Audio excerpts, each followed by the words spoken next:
नमस्कार दोस्तों। आज भाजपा भारतीय समाज पार्टी ने भी एक नया डिसीजन लिया है और उसने भी दिल्ली के 3 विधानसभा क्षेत्रों में अपने कैंडिडेटों की घोषणा की है कि हम भी 3 विधानसभा क्षेत्रों पर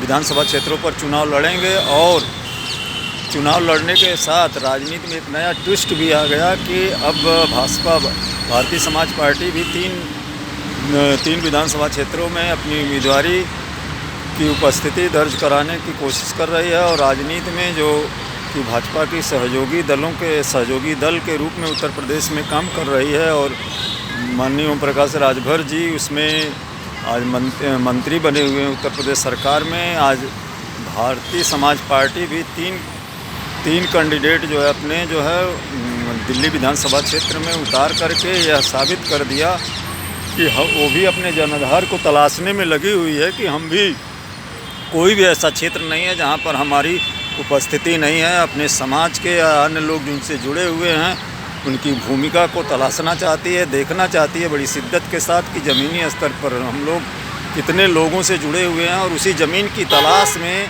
बिहार से लेकर के बिहार के भी कई निर्वाचन क्षेत्रों में पिछले जब ओम प्रकाश राजभर जी ने अपनी कई मीटिंगों को किया है जिसमें बड़ी भारी संख्या में बड़ी तादाद में लोग जो है इकट्ठे हुए हैं, जनसैलाब उमड़ा हुआ था। और उसी की एक कह दीजिए पटकथा जो है दिल्ली में भी लिखने के लिए तैयार हैं। देखते हैं कि यह पटकथा किन रूपों में परिणित होती है आने वाले विधानसभा चुनाव में, इसका क्या रिजल्ट होता है। हालांकि यह अभी कहना मुमकिन नहीं है कि इसका क्या परिणाम होगा कि इन विधानसभा क्षेत्रों में कितना असर होता है पार्टी का। लेकिन जहाँ तक संभावना है कि अरविंद राजभर जो है पूरी मुस्तैदी के साथ बड़ी मेहनत से लगे हुए हैं और देखते हैं कि कितनी कामयाबी पार्टी को दिलाते हैं।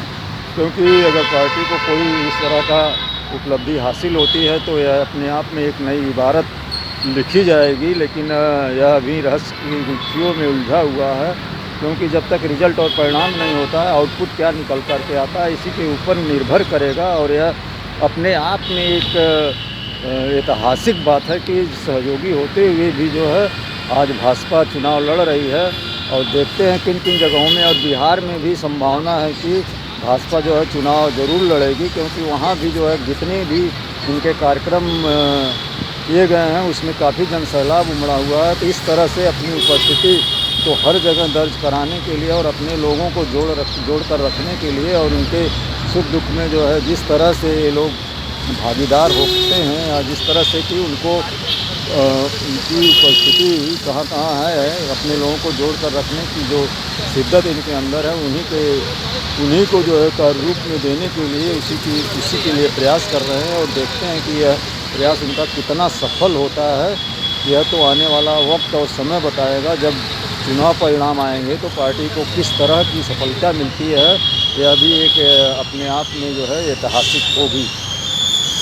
धन्यवाद।